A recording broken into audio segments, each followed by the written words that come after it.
Not in a million years, I thought I'll be here one day. 2003, pharmaceutical student, Baghdad University. Everything collapsed. Regime is gone. All the law enforcement are gone. Military is gone. I was shocked. Struggled with the whole idea of being Muslim. What propelled you in the direction of Christ? Welcome back to the MakeReady Podcast. My name is Brian Sims, and today I sit down with Abner Wahhab, whose journey from war-torn Iraq to faith in Christ is nothing short of miraculous. Abner's story takes us from the chaos and survival under Saddam Hussein to serving alongside U.S. forces, and ultimately to discovering the grace of God that transformed his heart and future. It's a story of courage, conviction, and the kind of redemption only God can write. If you enjoy this episode, please click the like and follow buttons so you never miss an episode. If you want to support our mission, there's a link in the description below. This is the MakeReady Podcast.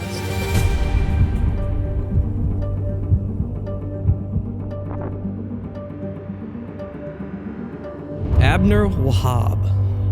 I got that correct. You got it. I got it. Nailed it. Dude, your story is one of the most fascinating things I have ever heard in my life. Your path to the Lord, your path to the United States through some of the most war-torn places in the world is only a path that God could have laid before somebody. And in our conversations, to see a guy like you walk that path with faithfulness and end up sitting in this chair to tell people about it is just fascinating. So I'm just going to say that, and then I'm going to sit back and listen to your story, man, because I want men to hear this. Where do you even start? We can start from Iraq, Kirkuk. Go. 2003, pharmaceutical student, Baghdad University. And from northern part of Iraq, where I'm not Arab, so I want to make that clear. Often people get confused when you say Iraq. So Iraq has a lot of ethnicity. Mm-hmm. Arab, Kurds, Turkmen, Yazidis, Assyrian. It's kind of mixed. So it's a mashup of all kinds of people from all over the place. All over. So I'm Turkmen from Iraq. So our inheritance goes back all the way to Turkey, our ancestors. So you can say we're kind of like leftover from Ottoman Empire when they ruled Middle East for 700 years. Is that history that a lot of people over there are intimately aware of? Is that something that people study and pass down? Yeah. So we are not entitled to anything over there because people can tell that's not our root. And even the Turkmen, they don't show loyalty 100% to Iraq. The loyalty goes back to Turkey. During Saddam, we were treated like second-class citizens. So we had no rights to purchase property or even like certain names. If you want to like call your kids certain names or put them in their ID, like you are not allowed to do that. And if you want to buy a property, you have to find someone who's actually Arab, register the property under his name, trusting that person will not betray you. There's nothing legally binding you to that person. You just have to trust them. Pretty much, yeah. So that's the world you grew up in. Yeah. World of chaos. And it's more about surviving. Every day you wake up, how to survive. And it's not about like have ambitions or goals, but just like to survive, to live. And here people, they wake up, they live, and they have goals and dreams and plans. Over there, your visions are limited because the environment you're in, the atmosphere you're in, you don't have a lot of resources. And you have to be creative how to survive. Did you see, obviously you were Muslim at that point. Yes. Like faithfully Muslim, or it was just culturally Muslim? I was culturally Muslim, and then I became a faithfully Muslim, and then went culturally Muslim. struggled with that, struggled with the whole idea of being Muslim. And I feel like I had that momentum where I became like strict and faithful and want to pray 5 times a day, read Quran, fast every Ramadan, and then somehow you just kind of relapse, go back to being cultural Muslim. What do you think the difference is of being culturally Muslim and faithfully Muslim? Like, is it like here for Christianity where you have Pretty much. where you have, Easter and Christmas Christians and Pretty much. I think here, I would say most of the people, they say they're Christian, but now most of them are followers or faithful. So being a follower versus being a Christian, I think Christianity here is just identity, where people are born with it, and pretty much I'm a Christian, versus where being a faithful Christian, you have to practice every day your faith. Just like working out. If you don't work out, you lose that energy, you lose that muscle mass. So you have to constantly work out and put efforts. And being a Christian, you have to put efforts and deny yourself, pick up your cross. And one of the things when I became a Christian, I knew the consequences, where people will give up on me, where people deny me, including my own parents, my own biological father, my own siblings. And I knew the decision that I was making, it would cost me significantly. But I knew, end of the day, that was the right choice I was making. What propelled you in the direction of Christ? Let's take it back to the story. So you grew up in Iraq, northern Iraq, and the big pivot point was when the United States came in. Yeah. My 4th year at the college. Before that, my plan was to graduate and become a pharmacist and just the routine, pretty much. Not in a million years, I thought I'll be here one day. At all. I feel a lot of Iraqis, they learned their lessons during the Gulf War, where they had a hope that the U.S. will invade and take over, and it didn't happen. In 2003, we were skeptical whether the U.S. will take over or not. It happened so quick, I think people were shocked. It took them a minute to realize that that's it. The regime is gone. So it was April 2003. I was in Baghdad on my way to the college. Life was normal. Everything is normal. And it was around noon. Everything collapsed. Regime is gone. All the law enforcement are gone. Military is gone. And you see U.S. forces just patrolling in Baghdad. And I was shocked of how quick the Iraqi government gave up and they left. Now I'm 150 kilometers, approximately 100 miles south of where I live. Now I have to figure out how to go back to my hometown. So all infrastructure, all government just gone. Everything was gone. People were looting banks. People you see like stealing stuff.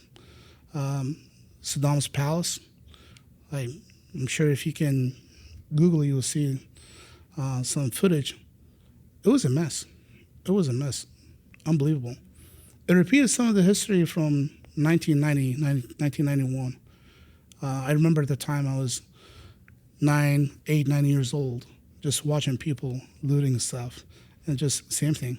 15 years later, pretty much the same thing happened. And in that moment, again, talking about being survival. So I have to figure out how to manage to get back to my hometown. Transportations were gone, no transportations. People were scared. So northern Iraq predominantly are Kurds, and Saddam didn't like Kurds. So at that moment, it was an uprising, northern Iraq. So all the Kurds, they took over. Now you have Baghdad, they're Arab. Beside the invasion, there's internal conflict. And you're on the wrong side of the line. I'm on the wrong side of the line. I'm on the wrong side to begin with. And I had to figure out how to get back to my hometown. I remember I had like white undershirt, took off my white undershirt and just waving to just let people know I'm not a threat. And I made it to my hometown.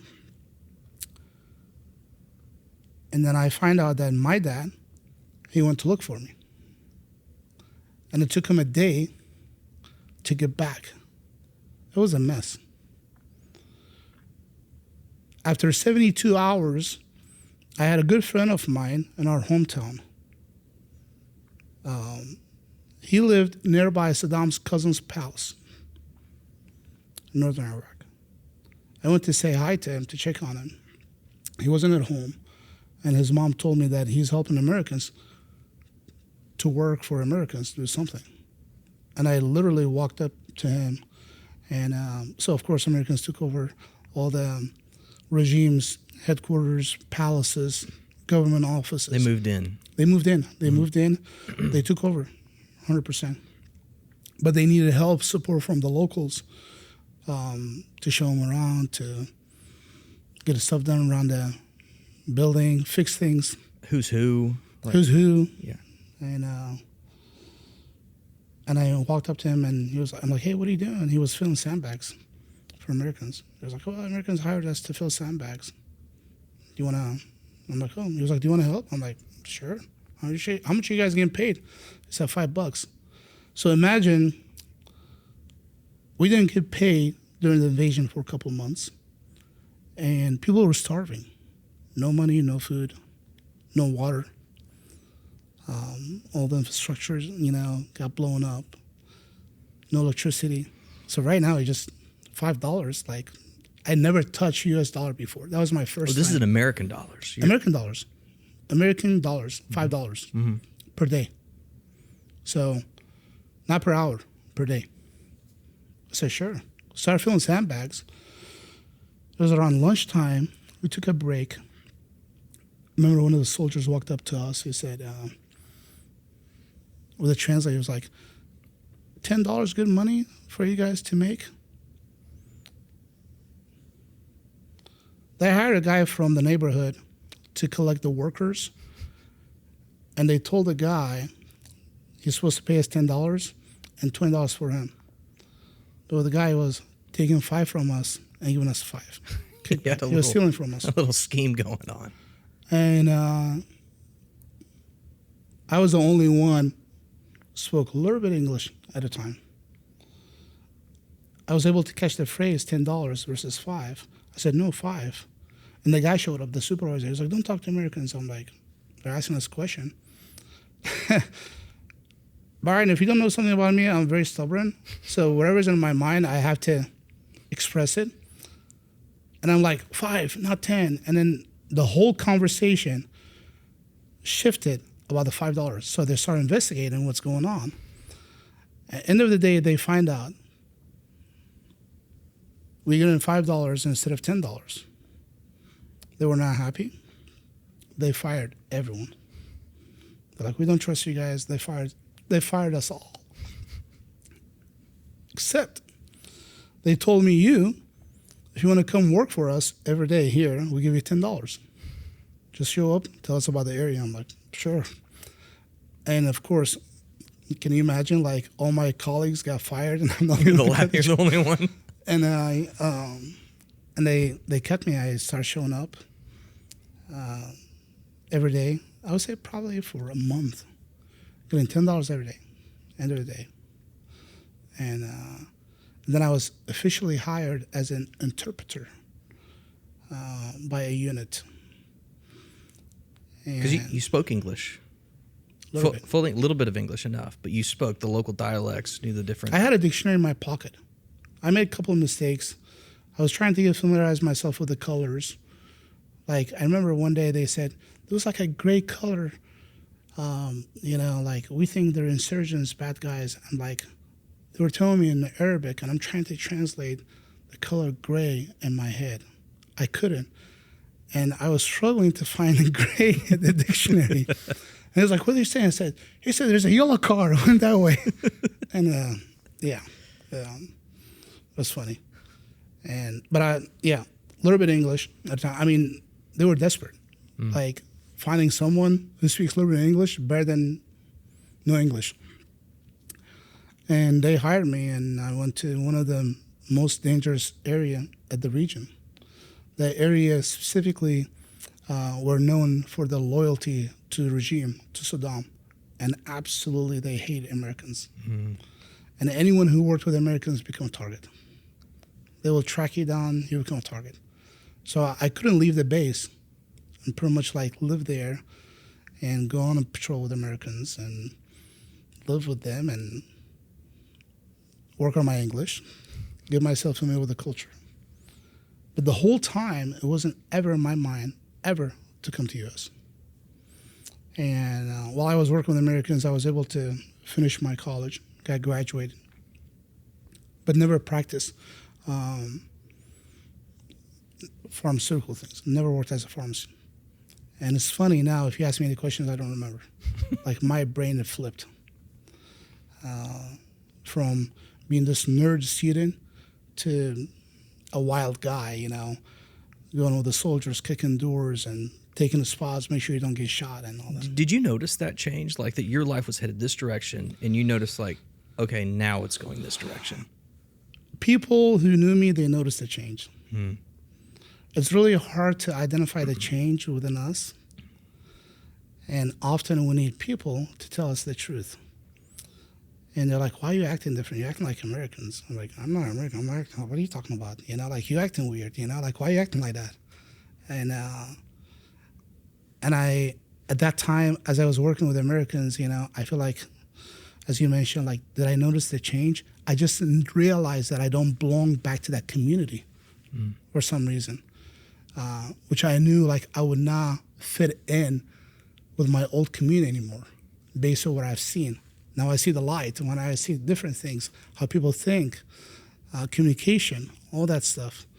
I mean, like I said earlier, like, we had limited resource. We didn't have access to anything. And we're like in more survival mode. Now you see people, they can like cross like thousands of miles, and with the technology, with mindset, communication, all that stuff. How did they get here? Why were we not able to do that? Why were we not able to protect our own country? What was your perception of the U.S. before? Good question. Before the Gulf War, we were brainwashed by the regime, how bad Americans were and what they did to our country. But the problem wasn't with the Americans. The problem was with the regime itself. And they didn't want to take care of their people.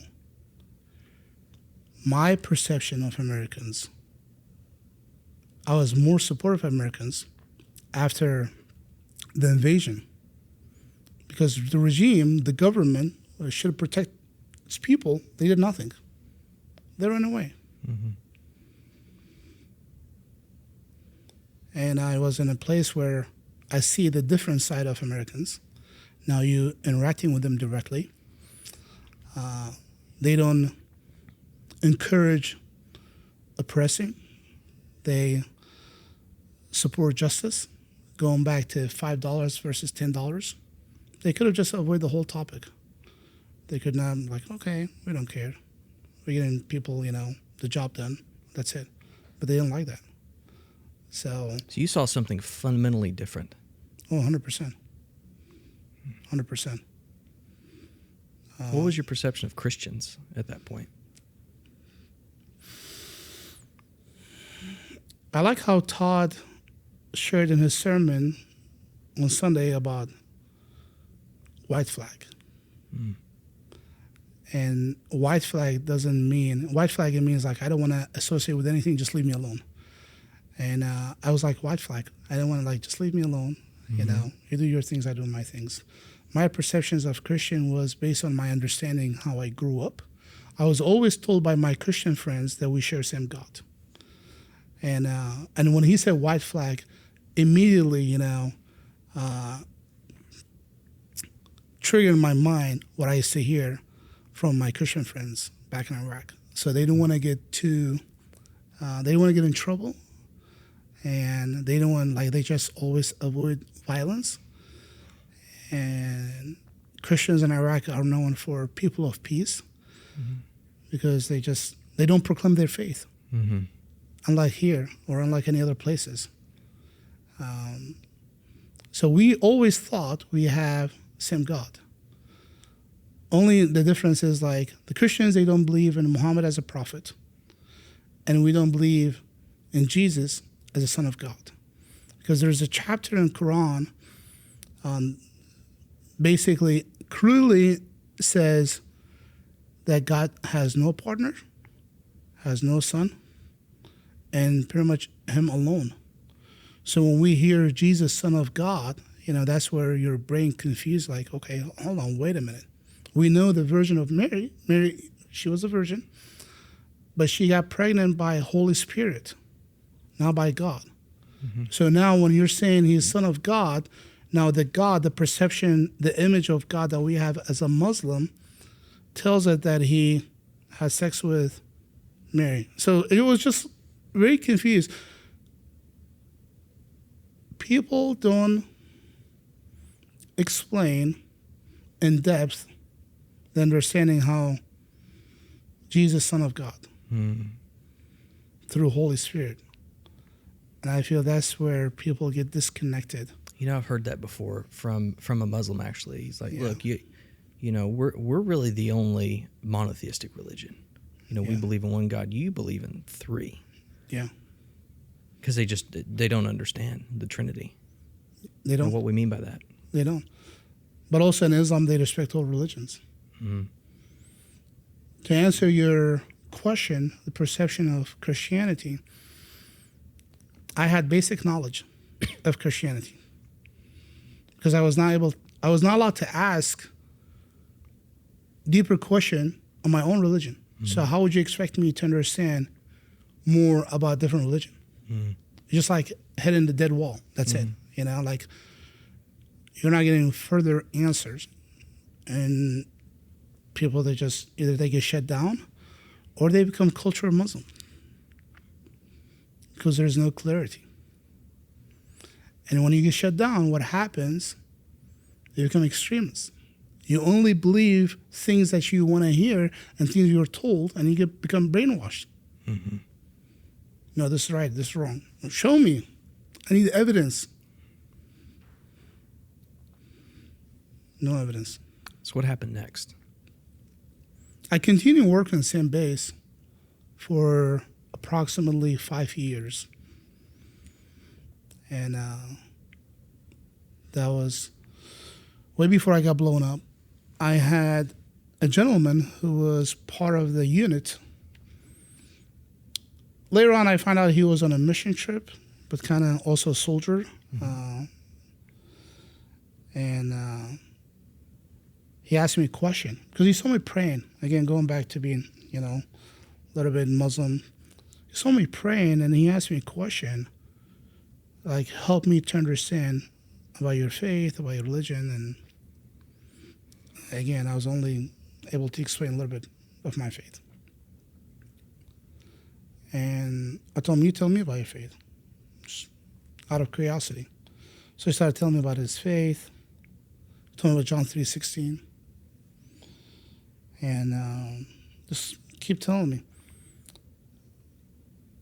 I have photographic memory. This is weird. Even though he was talking to me, I was picturing Jesus in my head, how he looks like. 15 years later, I realized the image that we've seen of Jesus, white person with nice hair, that's not how Jesus should look like. And I had this, real nice looking, image of Jesus in white robe.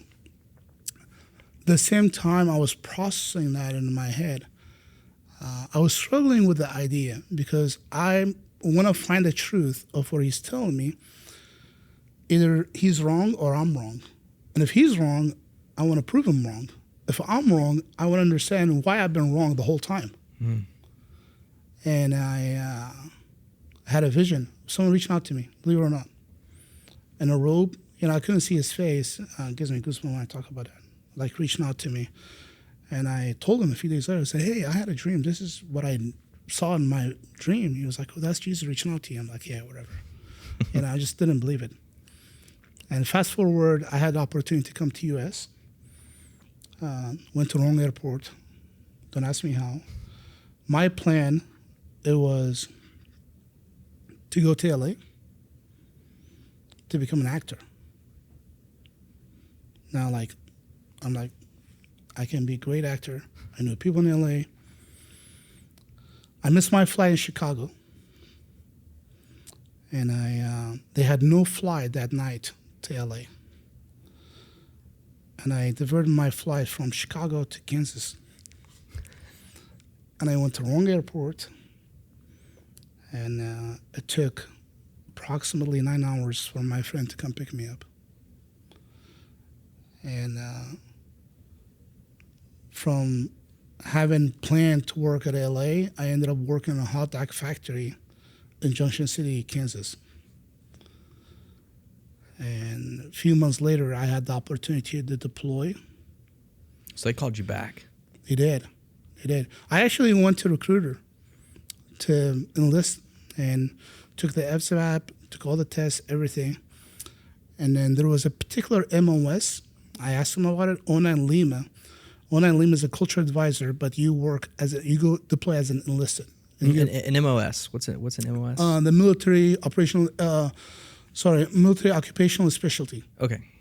And that's like you say you want to become a culture advisor, you want to become a mechanic, you want to become a infantry. So that's the MOS, military occupational specialty. 09 Lima. And he said, oh, there's no 09 Lima. I never heard of it. I'm like, my friends deployed as 09 Lima. And he said, no. I'm like, okay, I'm not enlisted. So I had the opportunity to go back with DOD as a contractor. Now, we're talking about a different plan. So my plan was become a pharmacist. It didn't work out. My plan was become an actor. Went to Kansas. I was a really good actor making hot dogs. It didn't last that long. I didn't like it. I have a lot of respect to hot dogs, believe it or not. It's one of my snacks when I travel. The favorite thing is to stop at the gas station, quick trip, and get a hot dog. They're rolling on the little... I love it. I love it. I would imagine somebody who's seen how the sausage is made wouldn't appreciate it as much anymore. Oh, actually, they put a lot of thoughts and a lot of, So now my plan, both plans are gone. My plan was to deploy with the DOD as a contractor to Iraq for a few years, make good money, and come back, go finish my school here in the U.S. Well, long story short, I go there. After 6 months, Obama withdrew the troops, and that didn't work out. And then I ended up in Dallas. I got a job as a pharmacy tech at CVS. This Kilman and Walnut, I think. I was working from 10 p.m. to 6 a.m. And then I heard they're hiring a manager at Super Target. And I show up, I said, hey, I hear you guys are hiring a manager here. And the lady, she was overall store manager. She was like, yeah, just fill out the application. I said, before I do that, just so you know, I don't have any retail experience. She was like, just fill it out. After 4 interviews, they hired me. And as a manager, if you work at the Super Target as a manager, if you see the long line, you have right to open another register to expedite the process. And I was watching the lines, and I saw how long the line got, and I opened the register, and I called one of the customers. I said, I can help you here. And a white gentleman with thick voice. He's like, were you military? I said, are you a CIA? He was like, no, but thank you for your service. I had a bracelet just like this. One of my roommates in Iraq was killed by a sniper. To honor him, so I had that. And he gave me his business card. I came to find out that gentleman was a former Navy SEAL, Clint Bruce. No way. We met at Super Target. He says, I met him at Target, not on Target. Otherwise, I would have shot him. Met Clint Bruce in 2010. And let's not forget the faith aspect. Mm-hmm. I'm more talking about my journey in the U.S., but the faith aspect was always in my mind on a back burner, because I had major things to accomplish in my life, and that wasn't like too important to me at the time. Mm-hmm. And this is what I realized: when God's plan moves according his time. Mm-hmm. And also Proverbs says, man makes his plan, God directs their steps. So my plan was to become a pharmacist. It didn't work out. My plan was to become an actor. It didn't work out. My plan was go overseas, make money, and come back, finish my school. It didn't work out. So obviously God doesn't want to be a pharmacist. Or never wants me to practice or something. Mm-hmm. At the same time, I started doing more research, more understanding. I no longer live in Iraq, so I have freedom to do whatever I want. I'm not in a more survival mode. I have unlimited resource, access to anything. I can travel wherever I want to go without any restrictions. Nor worried about the regime will collapse or I have to walk back to my hometown or fill Sandbag. I have everything I want. And that's the freedom where people don't realize in this country. Mm-hmm. They're born with it. Mm-hmm. You don't realize how blessed you are unless you see someone else struggle from a different country. So I started doing research, and I met a gentleman, LA Fitness, I used to work out, and he moved from Oklahoma. He was a trainer. His name was Mark, and he's going to DTS, the Theological Seminary. So it was like picking ideas, questions, invited me to Bible study a couple of times. And something was really embarrassing. I remember I went there with him first time. He put me on the spot. He was like, Abner, can you read this? I'm like, dude, read what? I barely speak English. What are you talking about? And I remember telling me a verse to read something from the Bible as they were going through Bible study.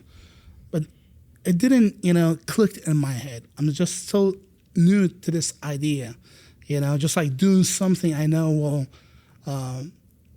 make my family mad at me.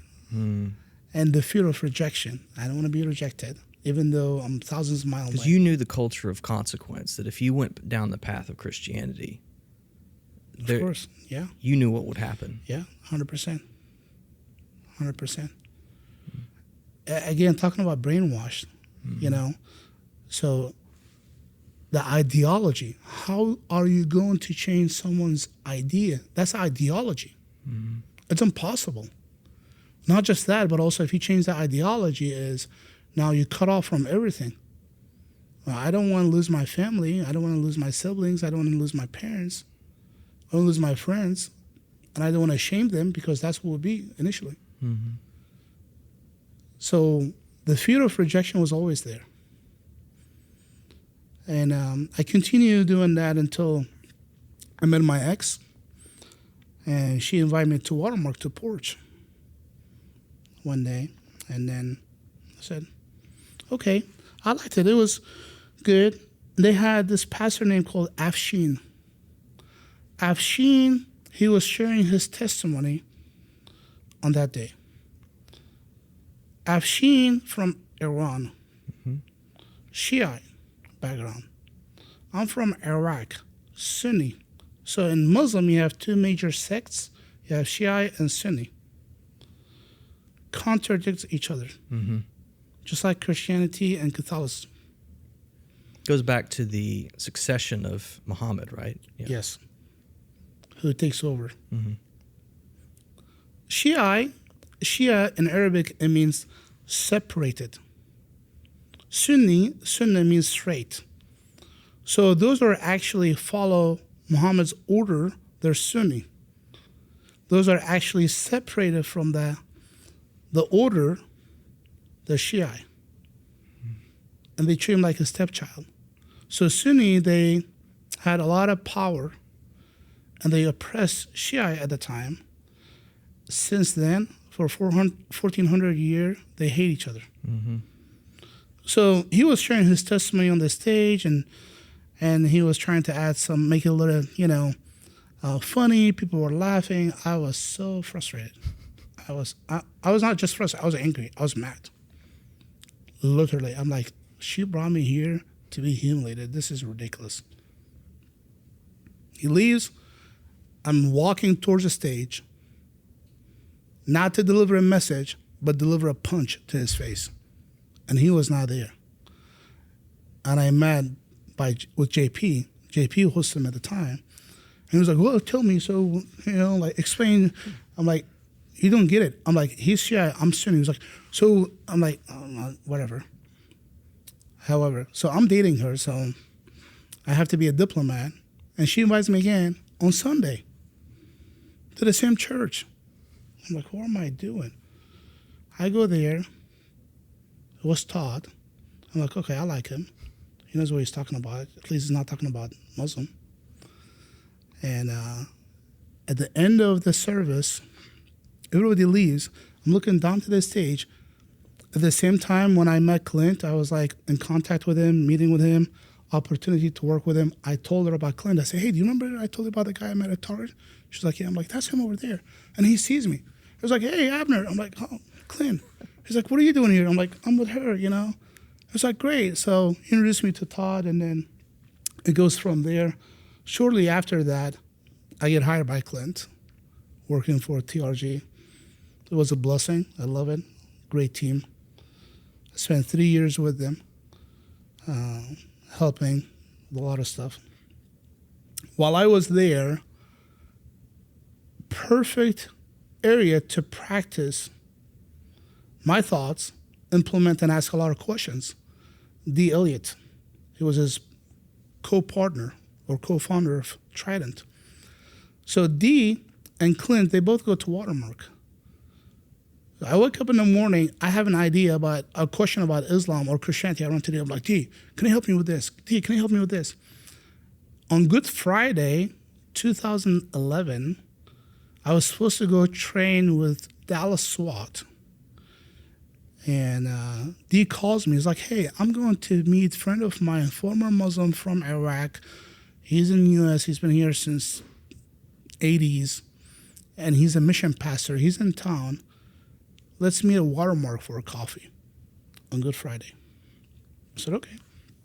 We go there. I'm going to sit by the coffee shop. And they had to close the coffee shop, step outside, sitting by the pond. And it was like 5-hour meetings. There was a lot of conversations, back and forth, back and forth. To me, I wanted to get certain answers in my head. So in Islam, if you leave Islam, they give you 3 days to repent. If not, it's okay to be killed. Yeah. Beheaded. It's done. It's done. There's no negotiation. Going back to fear of rejection.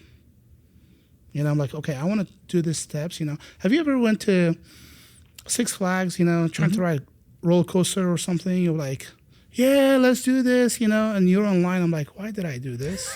But you feel Like, committed. this is a moment of truth. I'm sitting in the front. Like, out of all those seats, they put me in the front seat. Like, why? Like, oh, I shouldn't have done that. But then I'm like, oh my gosh, that was really like relief. Mm-hmm.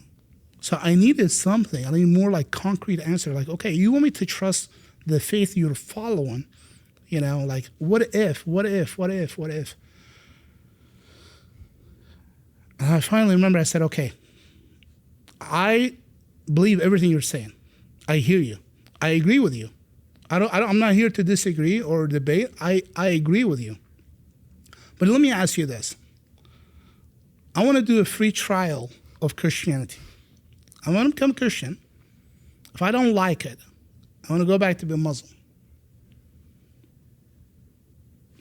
What are the consequences? You got 3 days. Yeah, because I'm trying to understand. I'm like, you know what? Like, he's answering everything perfectly. Now this is a question he doesn't have an answer for it. And I get it, you know? In my head, like, I like the idea. You know, I like how this is going. But what if they ended up matching, you know, and, you know, like meeting in the same end? Just like because my friends in Iraq, Christian friends, by the way, I grew up in a Christian town, Christian neighborhood. Mm-hmm. Like, you know, I understand a few Aramaic words because that's how they spoke, like Aramaic. That's a Jesus language. And we always told, like, we share same God. Mm-hmm. Only they're Christians or Muslim. That's it. And it took me back. I'm like, okay, so if in Islam you have 3 days, you know, and we share the same God, there should be the same expectations. And I said, what if I go back and I don't like it? What do you guys would do? I was like, oh, we'll pray for you. Right? What do you mean pray for me? You're not going to kill me? Like, no. Like, I give up. I really don't have anything. You know, I give in.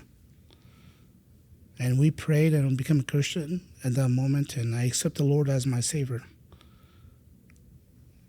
And now, the journey, struggles began. I got baptized. It took 7 people to baptize me. I don't know why. I think they were scared. I was like, hey, just... Like, oh, by the way, I don't know how to swim, so I think they were like, I'll drown, you know.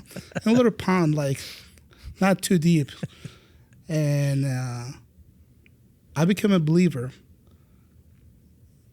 But that's when the spiritual war begins. Struggles, ideas in your head. What did I do was right? What did I do was wrong? Why did I do that? How am I going to tell my family? And I remember telling my mom. She hung up on me. And then she called me back. Right away. She said, if you don't become Muslim, I will never forgive you. Mm. I'm like, okay. I still have like free trial. It's not expired yet. But to me, once I made that decision, even though I didn't have a lot of knowledge of Christianity, I knew I made the right decision. Mm-hmm. It's just like making an investment. By purchasing stock or a house or something, or doing something, as soon as you make that decision, you know that was the right choice for you to make. But how to get there, we'll talk about that later. Mm-hmm. But you know you're on the right side now. And I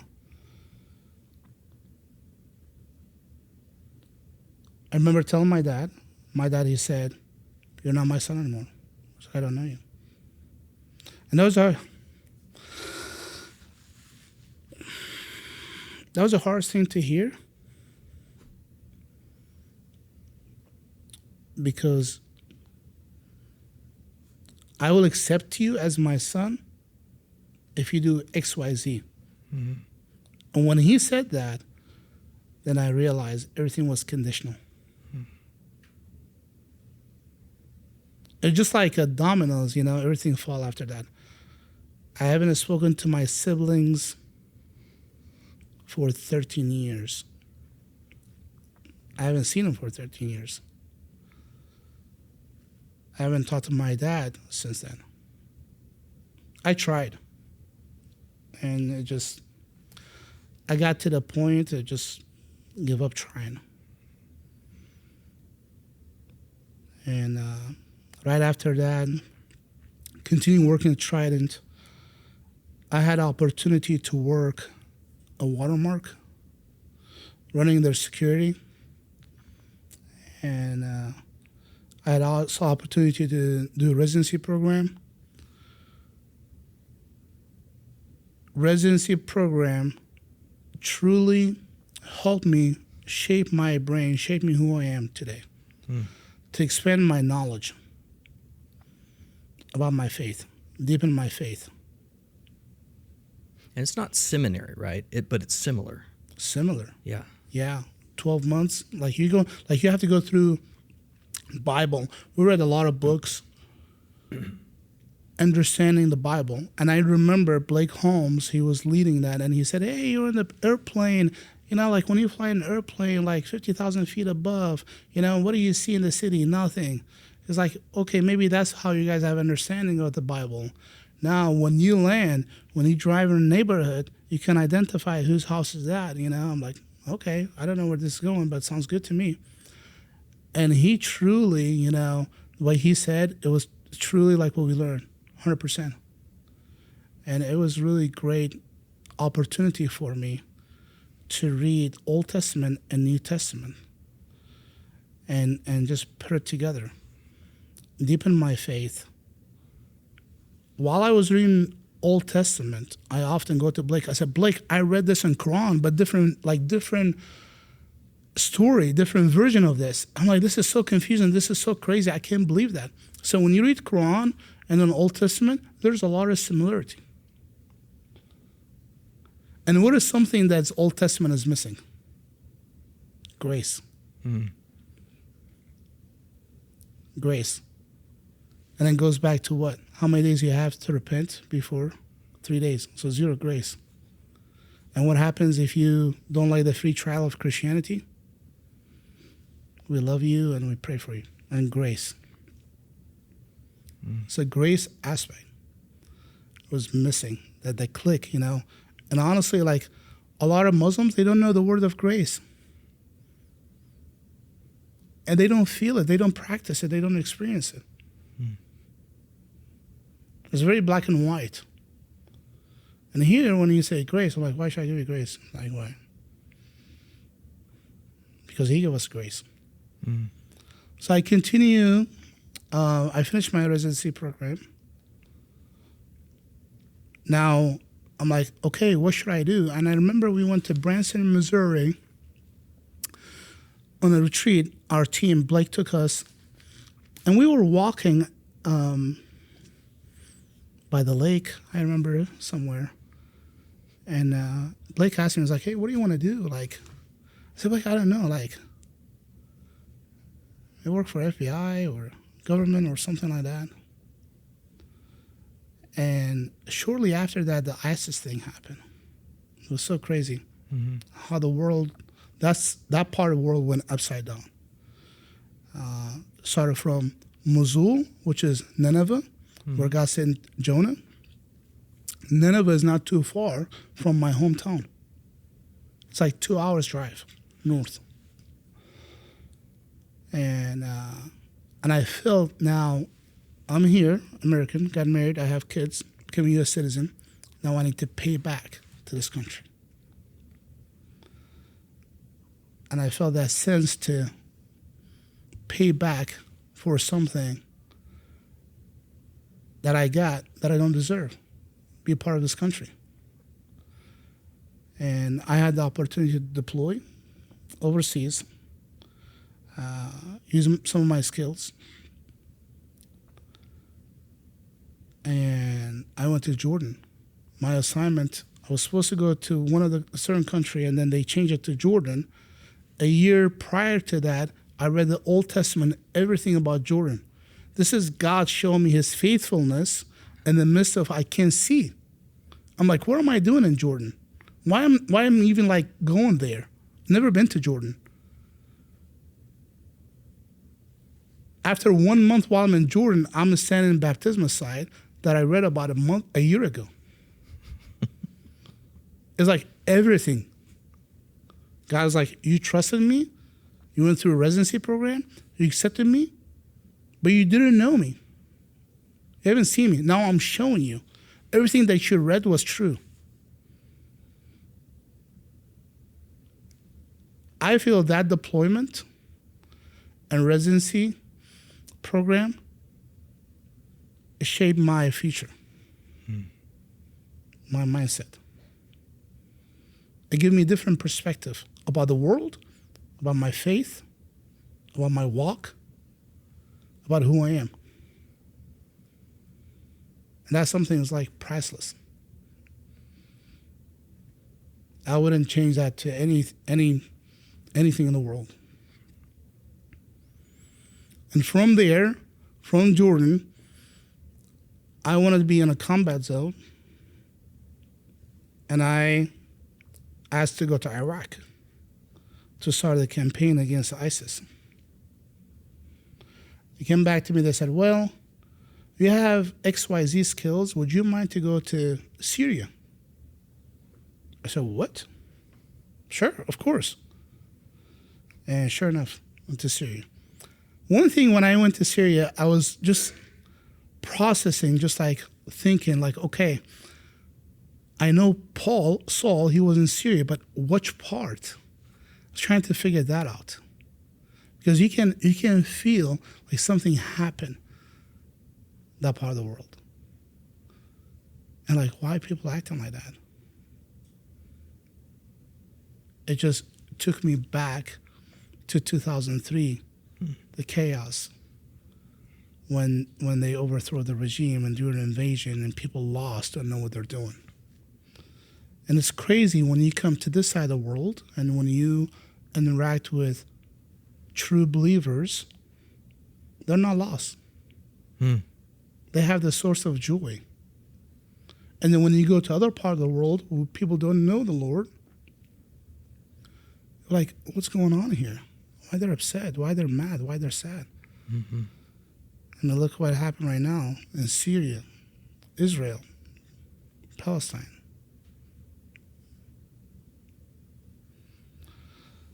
And while I was deployed, Lord is always faithful, no matter what. Amen to that. Always faithful. And he has a plan for us. And it's funny because if we know his plan, we're probably like head of Lord like 20 steps because we want to do what he wants us to do. Mm-hmm.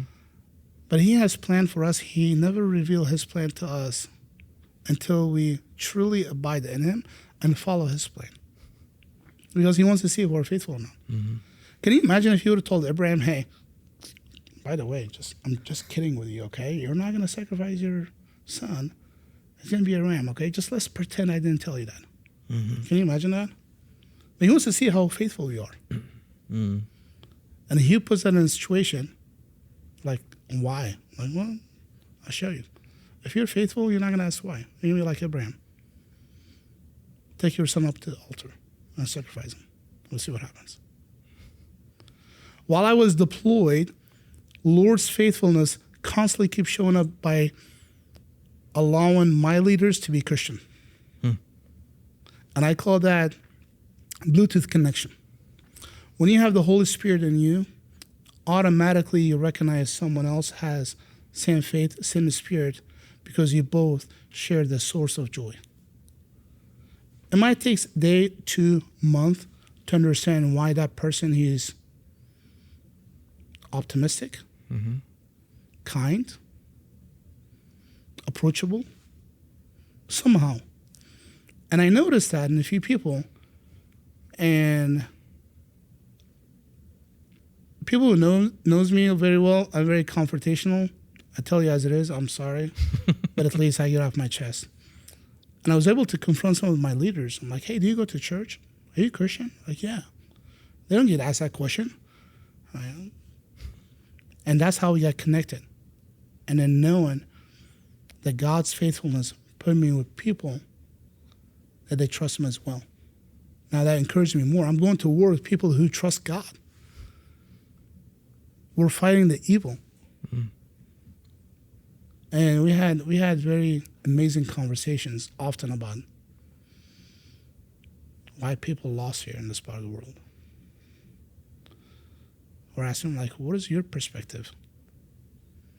As a man who has orders versus, a Christian man. Like, I want to understand. Yeah. It was a great experience. Really great experience. Mm-hmm. Did you ever make it back to Iraq? No. I was there. I was deployed on a different mission, but not to go visit. Mm-hmm. No. And you were working as a translator, right? Translator was one of my duties. I was also a culture advisor. Mm. Yeah. For the U.S. government. Mm-hmm. How many languages do you speak? 5. 5 languages. 5. My gosh. Like, talk about a path that no man could walk on his own with his own planning. Like, not at all. None of it. So when you came back after that deployment, what was it like? My internal world shifted.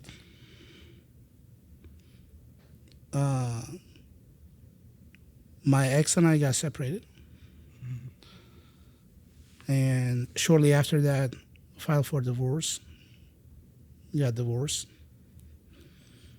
And caused a lot of resentment, a lot of whys in me. And humbly, I would say, I was mad at God. How could you do that to me? I heard often when people get deployed, when they come back to deployment, either they commit suicide, become drug addict, homeless, divorce. I said, that's not me. None of these will apply to me. And but the devil was, out there, and he knew how to get sinners like us. And we got divorced. I walked away from church for a short period of time. In between, I was struggling to find a church. And one day, I went to a taco shop. And I see this dude standing in front of me, taking forever to order his tacos. I'm like, dude, there's only 2 things on the menu. You get like beef tacos or bean tacos. And I knew who he was. And again, being confrontational, like, I have zero problem. Like, hey, man, hurry up. And I had someone like he turns down, was Cody Bickman. And I haven't seen that man for 12 years. I love Cody. Great guy. And got connected after so many years. And he invited me to come here to attend an Henry.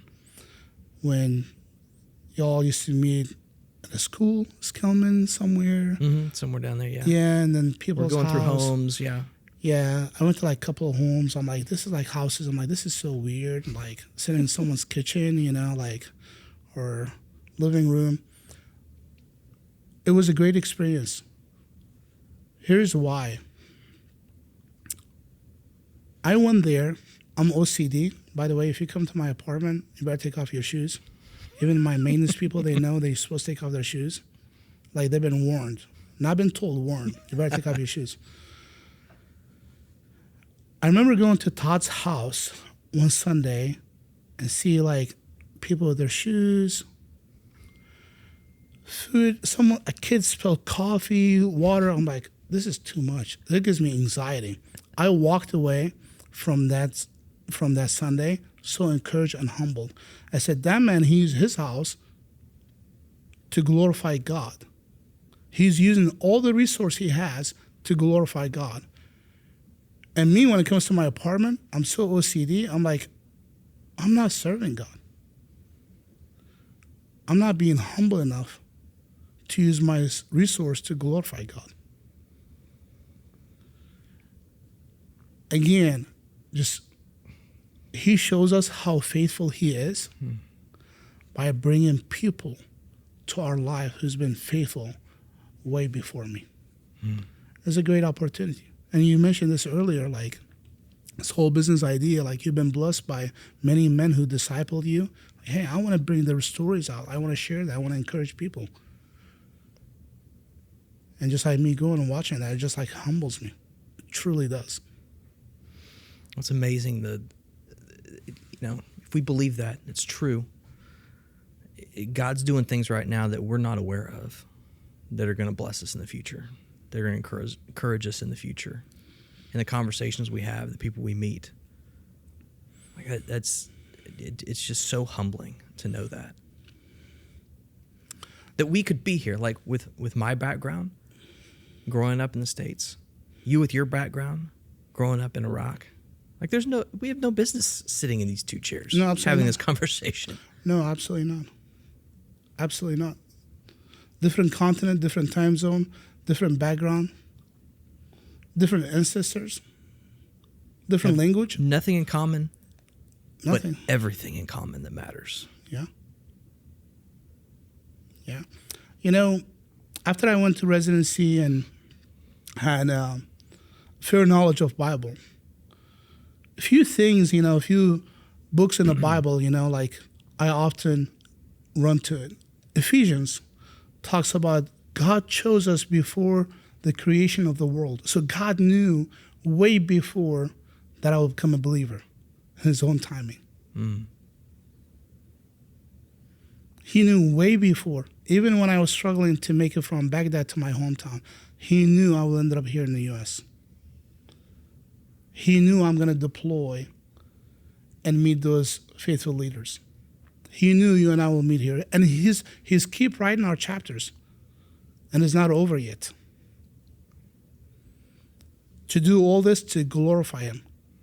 And the only reason I'm here today, not to glorify myself, and I think I told you this, to share my story with others to show how faithful he is. I'm nothing. I'm nobody. Nobody. Without him. Nothing. And this is not my story. This is his story. He has millions of stories like that. All over the place. And some will never know. No? Most will never know. There's a verse in Ezekiel 36:24. It says, He took the stone of heart and gave me a stone of flesh. I don't have tattoos. One day, if I ever get a tattoo, that'll be my first tattoo. And I love that verse because that truly applies on me. Hard-headed, stubborn, don't want to hear. I want to prove that person wrong who was sharing the gospel with me. That's a heart of stone. And the heart of flesh, glorifying God. Walking away from pastor's house, say, you know what? I'm not humble enough. I'm not glorifying God. I'm being selfish. I'm holding it to myself. I